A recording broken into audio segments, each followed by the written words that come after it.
Muy buenas tardes, mis queridos hermanos. Dios me los bendiga a todos. Doy gracias al Señor que puedo estar aquí una vez más para compartir con ustedes la palabra del Señor. Y en esta noche quiero hablar sobre el tema que les anuncié esta tarde, el Getsemaní. Quiero leer un verso que se encuentra en Mateo 26, capítulo 26, verso 36, y dice así.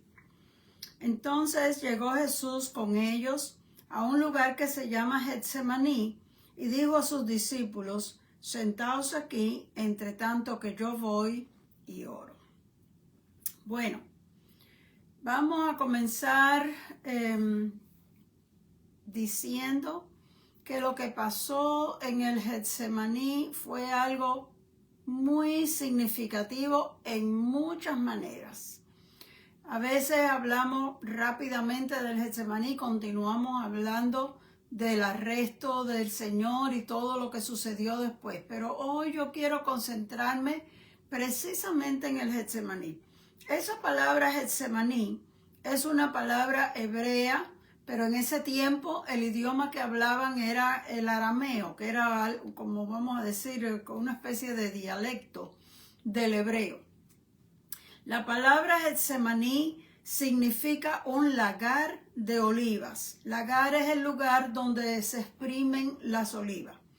Era un campo que estaba todo sembrado de olivas. Olivas es el árbol que da la aceituna. Pero no era solamente que el lugar estaba lleno de lo que le llaman un olivar, muchos árboles de oliva.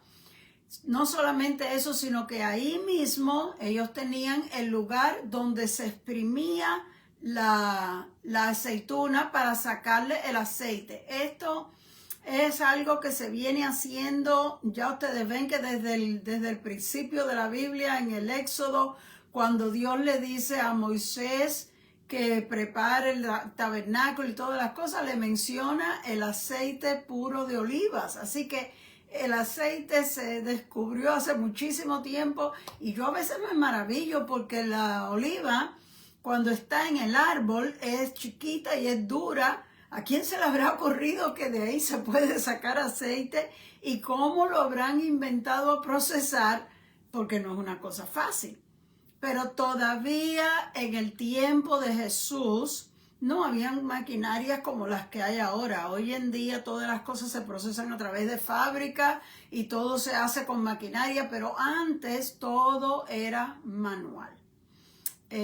Por la gracia del Señor, el Señor nos permitió, mi esposo y a mí, visitar la Tierra Santa, y uno de los lugares que visitamos fue el Monte de los Olivos. Hay allí todavía unos árboles con unos troncos grandísimos que ellos dicen que es posible que de viejos que son, que sean los mismos que estaban cuando Jesús estuvo allí. Es posible porque los árboles están muy viejos.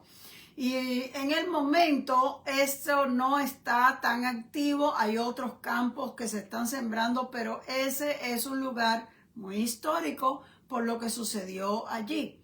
Entonces yo estaba buscando y les he traído un par de figuras para que ustedes tengan una idea, porque pienso que explicárselo solo, como es tan diferente a las cosas como se hacen ahora, uno como que no lo entiende bien.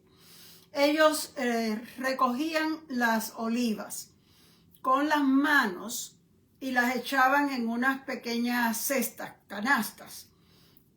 Algunas veces agarraban la rama entera y la sacudían para que se cayeran las olivas. Entonces, una vez que las recogían, esas olivas así que están duras, las llevaban a un molino de piedra para molerlas. Tengo aquí un dibujo, lo voy a poner, a ver, esperando que ustedes lo puedan ver. Eso es un molino de piedra. En la parte de aquí abajo se colocan las aceitunas y esa piedra redonda es lo que lo va a moler. Entonces ustedes ven que tiene en el medio un palo atravesado. Esa piedra maciza, es muy pesada. Para moverlo, ellos lo mueven como dándole vueltas alrededor. Esto viene siendo como el pilón donde uno machaca el sofrito. Entonces ellos, para mover esa piedra que es tan dura, está por los dos lados, hay hombres de un lado y hombres del otro empujándolo.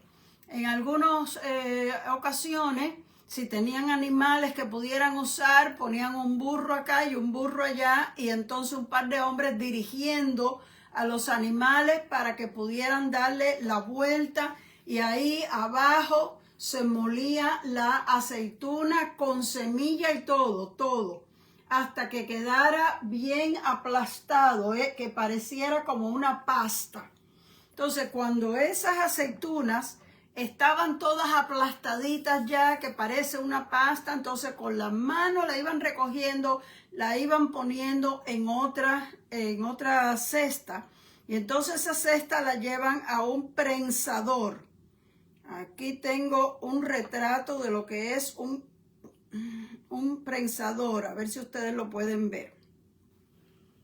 Parece como un pozo por la forma en que está hecho, y entonces aquí abajo que se pone la pasta ya molida de la aceituna. Entonces esta piedra de arriba tiene que ir bajando. Ustedes ven que esto es como un tornillo.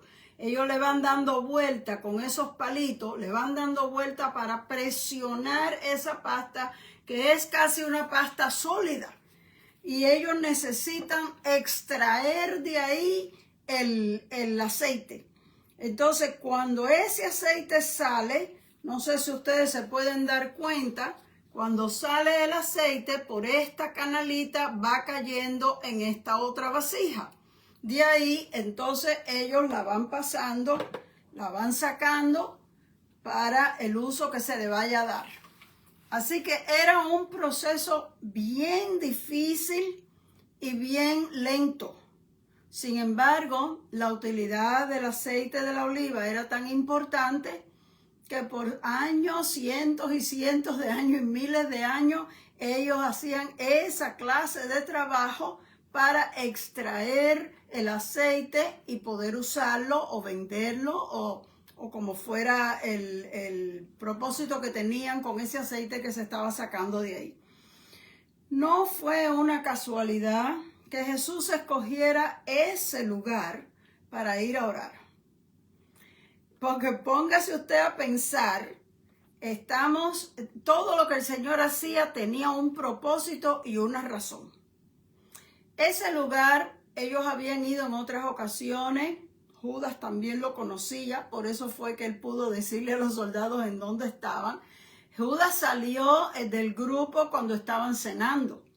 Se fue a avisarle a los alguaciles y a los sacerdotes, y luego volvió a reunirse con ellos. Entre tanto, el Señor terminó la cena y le dice a los discípulos, vamos, y va al Getsemaní. Nada más que pensar en el proceso de la aceituna, porque por eso es que le conté todo ese detalle. Tenemos que darnos cuenta que hay un significado simbólico ahí. Ustedes saben lo que pasó en el Getsemaní. El Señor iba allí a orar, pero iba sufrido, iba agonizando, iba triste, iba completamente angustiado al punto que fue capaz de decírselo a sus discípulos. Hay cosas que uno a veces no quiere ni decir. Cuando uno es un líder, uno no quiere demostrar su debilidad. Entonces Jesús, que es el maestro y es el que ha estado predicando, enseñando, haciendo milagros, y que ellos están asombrados y admirados, no era lo más apropiado que él se abriera y les dijera cómo él se sentía de verdad acerca de lo que iba a pasar en esa misma noche. Y él casi siempre mantenía su control. Ya él había hablado de esto con los discípulos varias veces. Y 2 días antes le dijo estas palabras. Ustedes saben que dentro de 2 días se celebra la Pascua y el Hijo del Hombre va a ser entregado en manos de pecadores. Y se lo dijo sin ninguna emoción, sin nada, tranquilo. Todavía faltaban 2 días. Pero cuando llegó la noche y después que ellos terminaron la cena, ya se acerca el momento. Déjenme decirle algo, mis queridos hermanos. nosotros todos pasamos por situaciones difíciles en una ocasión que otra. Casi siempre esas ocasiones nos cogen de sorpresa. Por ejemplo, si usted sale un día manejando su carro y tiene un accidente, pasó y usted lo sorprendió que eso pasara. Pero si a usted le dijeran, esta tarde cuando tú salgas vas a tener un accidente y te vas a desbaratar, el carro se va a romper, tú vas a quedar... ¿Cómo usted sale de su casa? ¿Cómo usted se monta en su carro? ¿Cómo usted va camino hacia el accidente? Gracias a Dios que nosotros no sabemos esas cosas. Pero Jesús sabía todo lo que le iban a hacer. Entonces, antes de tiempo, los días anteriores, pues él estaba tranquilo, ya él estaba decidido, eso es lo que yo voy a hacer. Pero cuando llegó el día y cuando ya se está acercando, que lo que faltan son 2 o 3 horas, humanamente hablando, ahora tenemos que darnos cuenta que aunque Jesús era el Hijo de Dios, también era completamente humano. Tenía su naturaleza divina. Él conocía los pensamientos de la gente, él hacía milagros sobrenaturales, él tenía poder de Dios sobrenatural con él. Pero al mismo tiempo tenía sentimientos humanos y pasaba por los temores, las ansiedades que todo ser humano pasa. La diferencia es que él sabía controlar todas esas cosas y nosotros casi siempre nos desbordamos con las emociones. Pero llegó el momento, llegó el día y él se atreve a decirle a los discípulos, mi alma está angustiada hasta la muerte. Quédense aquí y velen conmigo. Esto es algo que generalmente nosotros tratamos de disimularlo con la gente. Esos son sus discípulos. Uno se abre con personas que están de igual a igual con uno, compañeros de ministerio, pero con los que están aprendiendo de uno, uno trata de demostrarle que uno tiene un poco de madurez, que uno tiene experiencia. Y el Señor le dice así a sus discípulos. Sin embargo, no sabemos exactamente por qué a los demás, 9 de ellos, Él le dijo, quédense aquí en lo que yo oro. Y solo separó a 3. Llamó a Pedro, a Juan y a Jacobo. Y le dijo, vengan conmigo. Entonces a ellos fue que Él se abrió. Quizás por lo mismo que estaba diciendo antes. A todos no quería decírselo, pero necesitaba desahogarse con alguien y escogió a estos 3. Quizás estos eran los que estaban más cercanos a él, con los que él podía confiar más. Nosotros siempre tenemos a alguien un poquito más acercado a nosotros. Nosotros no le decimos todo a todas las personas, pero hay algunas personas que tenemos un poco más de confianza, que creemos que podemos decirle estas cosas. Yo pienso que ese debe ser el caso. Pero Él les dice eso. Mi alma está muy angustiada, quédense aquí y velen conmigo. Y se alejó, pero no se alejó tanto, de manera que ellos podían oír lo que Él oraba. Nosotros sabemos que ellos lo oyeron porque después se lo contaron a los demás y lo escribieron en los evangelios. Así que el Señor estaba orando en voz alta y los había dejado a ellos suficiente cerca para que ellos pudieran orar. ¿Por qué el Señor está haciendo esto? Recordémonos que todo lo que el Señor hacía era con un propósito. Nada de esto sucedió de momento, el Señor está aturdido, está asustado, no sabe qué va a hacer. Y nosotros no podemos imaginarnos al Señor así. Nosotros quisiéramos pensar que siempre tuvo buena compostura y siempre estaba en control de todas las cosas. Pero ese día demostró toda su humanidad. Y no hay nada de malo en eso. Sencillamente el Señor quería que ellos se dieran cuenta que Él era tan humano como todos los demás hombres. Él no quería que ellos se fueran a imaginar cómo Él es el Hijo de Dios, pues para Él esto no va a ser nada. A lo mejor ni le duelen los golpes ni nada porque Él tiene poderes sobrenaturales. A lo mejor no le ofenden los insultos y las cosas porque Él es diferente a nosotros. En ese día en el Getsemaní, el Señor quería que ellos vieran que Él era completamente humano también. Diferente a nosotros, ¿verdad? Que nosotros muchas veces disimulamos y tratamos de esconder las cosas. Pero el Señor estaba muy interesado en que ellos aprendieran. El Señor nunca les dio una clase a ellos diciéndole cuando ustedes tengan un problema muy grande, lo que tienen es que orar más y tienen que hacer... No, no les dio una clase, Él se los demostró. En el peor momento de su vida, Él les dijo, vengan acá. En otras palabras, miren lo que yo voy a hacer. Esto es lo que a ustedes les va a tocar hacer cuando ustedes estén en situaciones así. Así que sin darle ese detalle, eso era lo que Él estaba haciendo. Entonces estaba orando y en Mateo 26:36 dice que Él oraba de esta manera. Padre, si es posible, pasa de mí esta copa.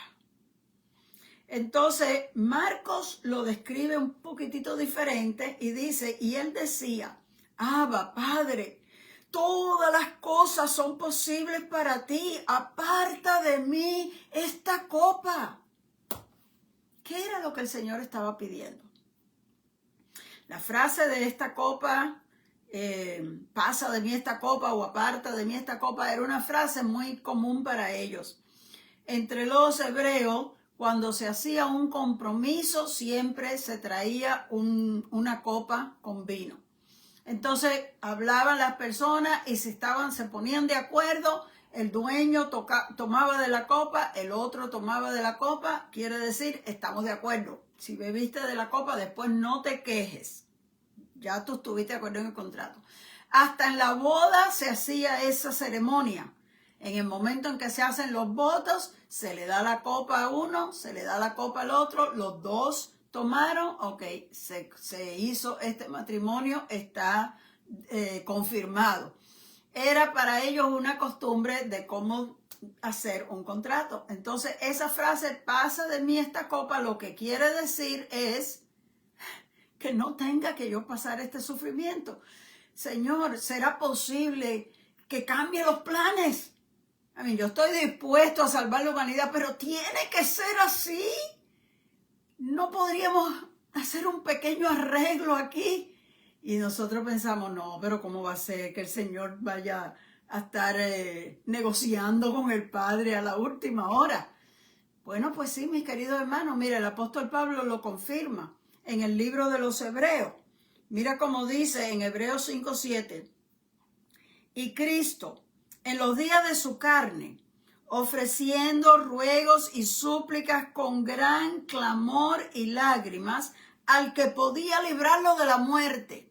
Fíjese bien, él está rogando al que podía librarlo de la muerte. Así que eso de pasa de mí esta copa, es que en ese último momento sintió, como nosotros cuando estamos en medio de una situación, sintió temor, sintió ansiedad, sintió agonía, pánico por lo que le iba a suceder. Sin embargo, Pablo dice, y fue oído a causa de su temor reverente, y aunque era hijo, por lo que padeció, aprendió la obediencia. Este verso está bien fuerte. Primero, Pablo nos confirma que sí, que esa expresión pasa de mí esta copa quiere decir que en el último momento el Señor le estaba pidiendo al Padre que no fuera eso lo que tuviera que hacer. Pero también dice que fue oído por su temor reverente. Ahora nosotros hemos hablado que el temor de Dios no es tenerle miedo a Dios, sino tener reverencia y devoción a Dios, que nosotros respetemos a Dios como Dios soberano.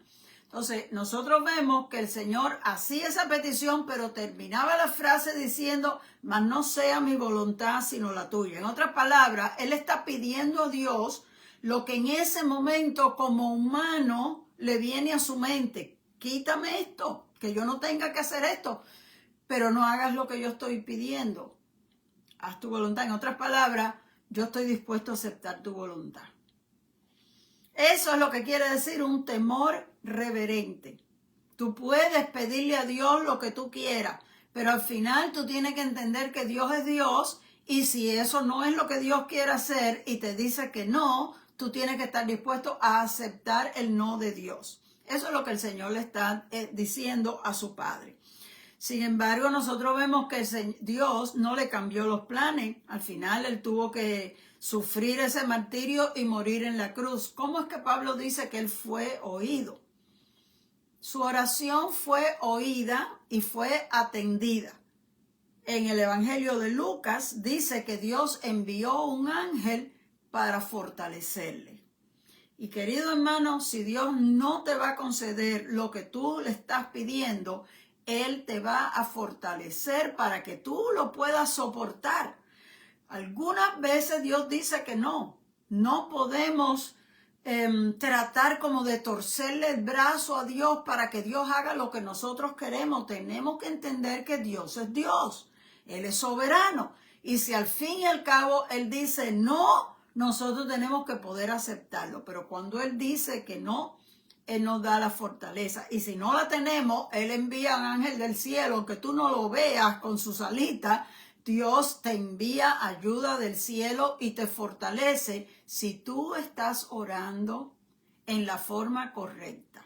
Hay personas que oran retando a Dios. Hay personas que tratan de sacarle en cara a Dios lo que Él dice en la Biblia. No, porque tu palabra dice esto, tú tienes que hacer esto, hermano. ¿Cómo vamos a tratar de torcerle el brazo a Dios con la misma Biblia? Dios sabe lo que Él dijo en la palabra, no tenemos que recordárselo. Yo creo que es hasta una falta de respeto que nosotros nos pongamos a discutir para atrás y para adelante si la Biblia dice o no dice. ¿Saben lo que pasa? Que a veces nosotros leemos las cosas en la Biblia, las interpretamos a nuestra manera. Y luego queremos decirle a Dios, pero tú dijiste. A veces fue que nosotros no entendimos lo que Dios quiso decir. Y la otra cosa que puede pasar es que llega un momento en que la voluntad de Dios es diferente a la nuestra y no vamos a entender por qué. Entonces eso tampoco tenemos ni el derecho. Si no nos gusta la decisión que Dios tomó, no podemos, Señor, pero ¿por qué tú me hiciste esto? ¿O por qué? No podemos exigirle a Dios explicaciones. Dios no nos debe ninguna explicaciones a nosotros. Nosotros somos los que tenemos que entender que Dios es Dios, nosotros los siervos. Él es el que manda y nosotros los que obedecemos. Por lo tanto, si no me gusta lo que Dios dijo, más bien tengo que pedirle al Señor que me ayude, que me dé fuerzas para poder soportar, para poder resistir, o que ilumine mi mente para yo ver las cosas de otra manera. Hay diferentes formas de orar en respeto. Pero cuando uno trata de discutir con Dios como si Dios hubiera cometido un error y yo le estoy pidiendo cuenta de por qué hizo esto o aquello, eso es irreverencia. Eso es una falta de respeto.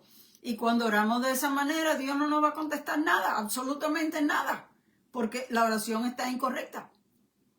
Pero si vamos en la forma correcta, como Jesús estaba orando, Él estaba angustiado porque así mismo se lo dijo. Estoy angustiado hasta la muerte. Quiere decir, estoy, no sé ni qué palabra usar, en pánico.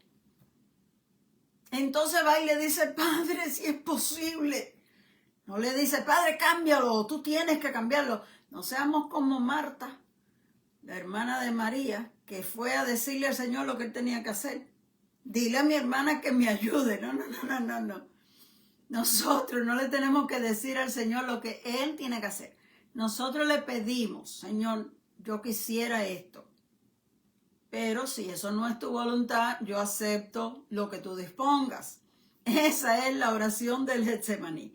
El asunto es que el momento era crucial. No es cualquier petición, es una petición de vida o muerte. Es un momento en que Jesús sabe que lo que le viene en las próximas horas es una cosa terrible que humanamente hablando nadie la podría soportar. Y quizás algunos de nosotros hemos pasado momentos terribles en nuestra vida, porque todos tenemos un Getsemaní. Pero, como les dije al principio, casi siempre nos viene de sorpresa. A menos que sea que una enfermedad que el doctor te dice que tienes que ir a una operación y antes de la operación tú estás un poco tenso porque sabes lo que te van a hacer. Ese sería el único caso en que nosotros sabemos lo que nos van a hacer, pero nos van a poner anestesia, no lo vamos a sentir. El Señor lo tenía que pasar ahí a sangre fría. Entonces, su oración de respeto que fue oída es porque, aunque puso su petición, siempre terminó reconociendo que él estaba dispuesto a aceptar lo que Dios dijera. Y Dios le contestó enviándole un ángel para fortalecerlo. Ahora fíjese bien, él llamó a los discípulos, a unos les dijo espérense aquí, pero a estos tres les dijo velen conmigo. Y él se fue a orar. Y la Biblia dice que oró 1 hora y regresó a chequearlo y estaban dormidos. Y lo despertó. No pueden orar ni siquiera 1 hora. Velen conmigo. Y se fue a orar otra vez. Y oró otra hora y regresó otra vez y los encuentra dormidos otra vez. Y los despierta otra vez y vuelve y ora otra hora más. El Señor oró 3 horas. En la primera hora, dice el Evangelio de Mateo que él oraba, si es posible, pasa de mí esta copa, mas no sea mi voluntad, sino la tuya. Aparentemente estuvo como 1 hora así orando esa oración, y los discípulos se durmieron. No es que tan pronto el Señor se fue, ellos se durmieron, ellos oyeron, pero pasaba mucho rato, estaban cansados, acababan de comer. Ustedes saben que cuando uno acaba de comer, generalmente le da sueño. Y ellos no entendían, porque la verdad es que ellos no sabían lo que iba a pasar en las próximas horas. Y quizás estaban sorprendidos porque el Señor estaba tan angustiado y se quedaron dormidos. ¿Por qué ustedes creen que el Señor los despertó? Si Él de todos modos iba a ir a seguir orando, ¿por qué tomó el trabajo de levantarse y despertarlos? Yo creo que Él quería que ellos escucharan. Ellos no podían en realidad hacer nada. Ellos no lo podían ayudar, pero el Señor quería que ellos aprendieran algo de este momento tan duro que le está pasando. Y lo despierta. Entonces, en la segunda hora, Él empieza orando un poquito diferente. Dice en el verso 42 de Mateo 26, que él decía, si esta copa no puede pasar de mí sin que yo la beba, hágase tu voluntad. Quiere decir que después de la primera hora, ya él no siguió insistiendo. Padre, pasa de mí esta copa, quítame esto, quítame esto, quítame esto. Después de la primera hora, ya él empezó a aceptar la voluntad de Dios. Si esta copa no puede pasar, en otras palabras, ok, Señor, está bien. Haz tu voluntad. Oró 1 hora más y va y lo vuelve a despertar. ¿Por qué ustedes creen que lo vuelve a despertar? El Señor es obvio que quiere que ellos vean, que quiere que ellos se den cuenta de qué es lo que está pasando y cojan ejemplo. Porque miren, nosotros, posiblemente muchos de nosotros pasamos muchos momentos difíciles. Pero a veces cuando estamos en el momento más difícil, estamos como para arriba y para abajo, como dice el refrán, corriendo como una gallina sin cabeza. El Señor quería que ellos entendieran que cuando hay un problema grande hay que doblar rodillas más que las otras veces. Que nuestros 10 minutos de oración no son suficientes cuando hay una situación así. Uno de ellos escribió, y estando en agonía oraba más intensamente. No, esos eran los detalles que el Señor quería que ellos vieran. Cuando tú tienes un problema grande, tú oras. Y cuando tienes un problema grandísimo, ora más. Métete más intenso en la oración. Sigue, persevera, no te rindas. Si te sientes angustiado, te sientes que no hay esperanza, que no hay salida, que no hay forma de resolver nada, sigue orando. No te levantes y te vayas y empieces a llamar por teléfono y a ver quién te puede ayudar. Sigue orando, sigue clamando. Si al Señor se le tomó 3 horas para llegar a un punto en que Él se sintió tranquilo, imagínense nosotros cuánto tendremos que orar. Haga cuenta, porque el Señor tenía todos los poderes sobrenaturales y tenía su parte humana. Nosotros nada más somos humanos y a veces tenemos que pasar situaciones bien difíciles, querido hermano. El Señor les estaba enseñando a los discípulos, hay que orar con más intensidad, hay que perseverar, hay que mantenerse ahí, no podemos ni pestañear, tenemos que estar ahí, hasta que llegue ese, dice el americano, el breakthrough, que tú te pasaste, te sales ya de esa crisis, de ese trauma. El Señor llegó a ese punto, porque cuando Él llegó y entrando al Getsemaní, Él dijo que estaba muy angustiado. A la tercera hora, cuando Él se levanta y los ve que están durmiendo, les dice, levántense, vámonos, ya se acerca el que me entrega.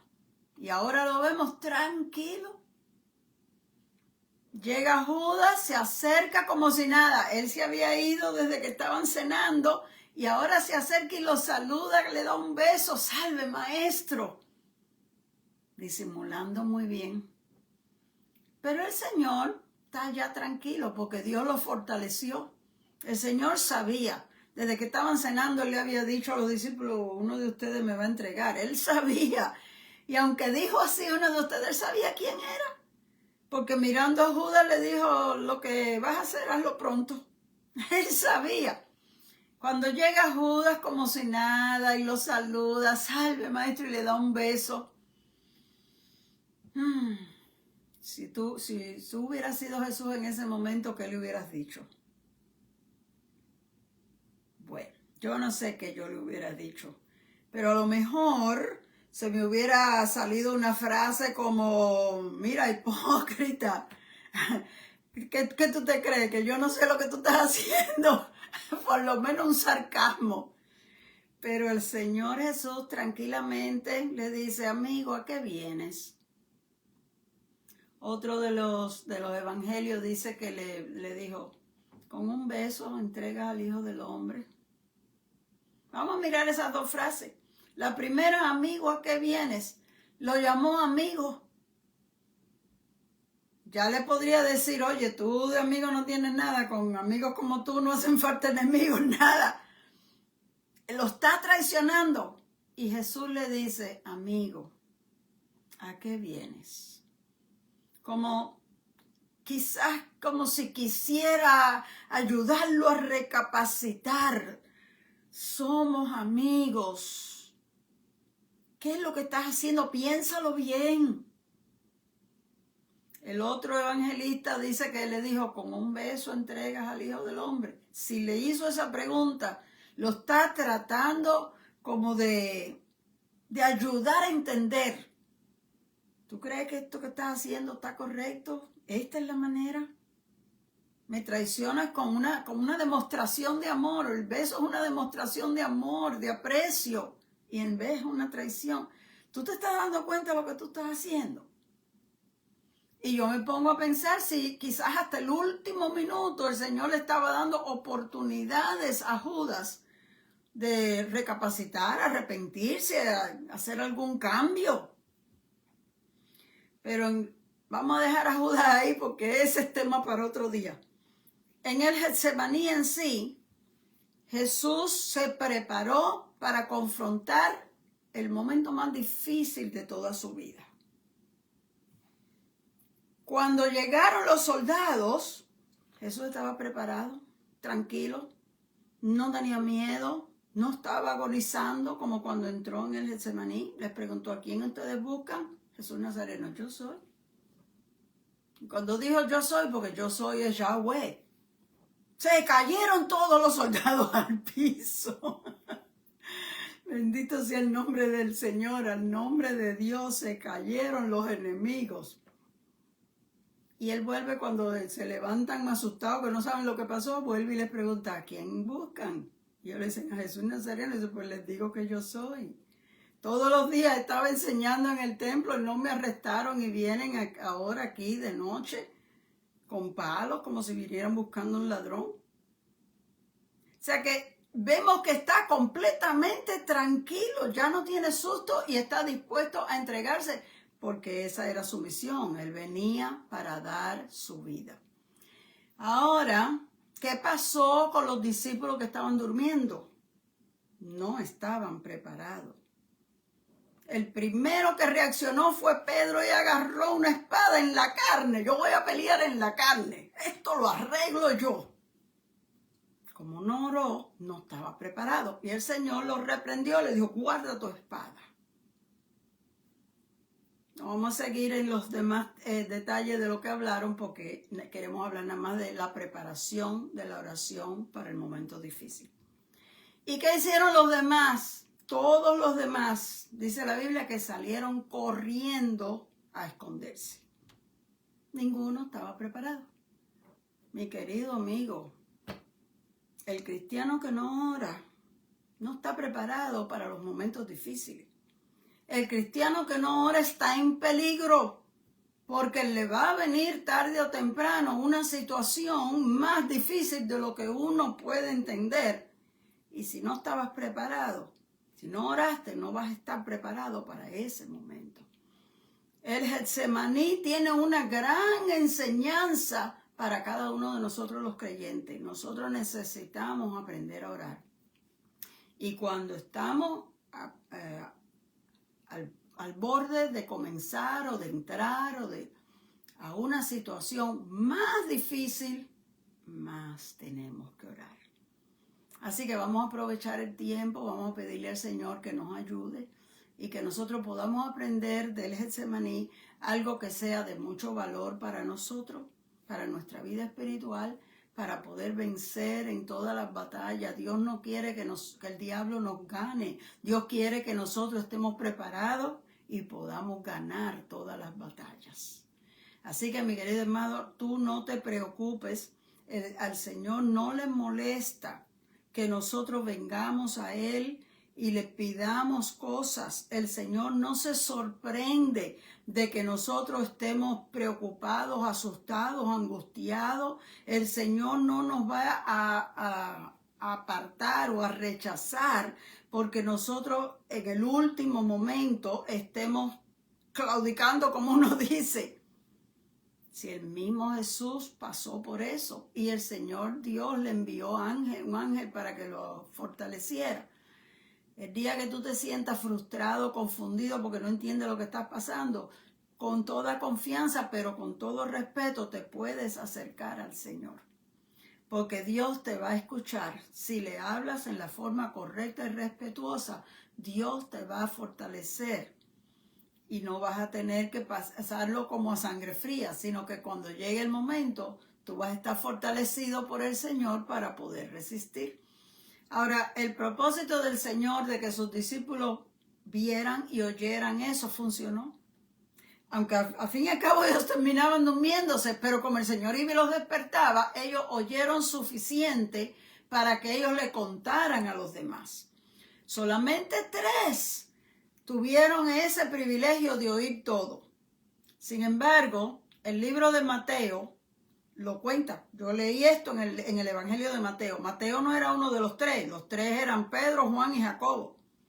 Mateo lo sabía todo.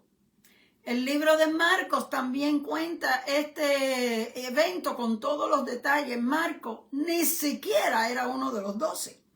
Marcos fue un discípulo, sobrino de Bernabé, que mucho más adelante acompañó a Bernabé y a Pablo en uno de los viajes misioneros.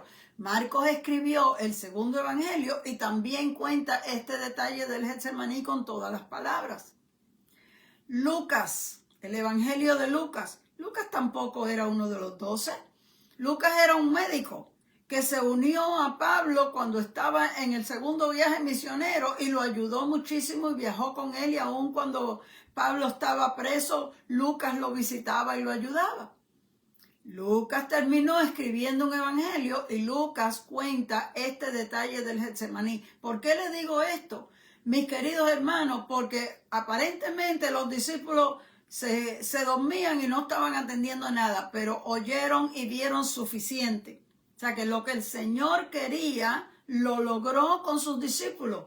Ellos lo vieron, ellos impresionaron y ellos luego contaron a otros que no estaban ahí todo lo que vieron. para que sea de enseñanza para nosotros. Porque el Señor sabe que tú y yo, cuando menos no los esperamos, se nos presenta una situación difícil. A veces se desencadena una crisis en medio de la familia. Y Dios quiere que nosotros sepamos que cuando Él tuvo su peor momento, lo que hizo fue doblar rodillas y clamar a Dios, pero en una forma completamente respetuosa. Y como lo hizo completamente respetuosa, su oración fue oída. Tu oración puede ser oída también, mi oración es oída también. No importa la tristeza, no importa que hasta lo que le estás preguntando a Dios está claro que eso no es lo que Dios quiere. Dios no se molesta porque tú le preguntes. Se molesta si le falta respeto, se molesta si tomas actitudes que no son correctas, pero si tú vienes a él en la forma respetuosa, Dios es paciente y misericordioso.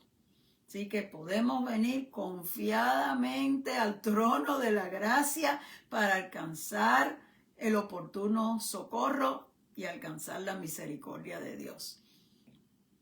Bueno, mis queridos hermanos, con eso voy a terminar. Dios me los bendiga a todos mis queridos hermanos y hasta el próximo jueves. Soy la pastora Raquel Martínez.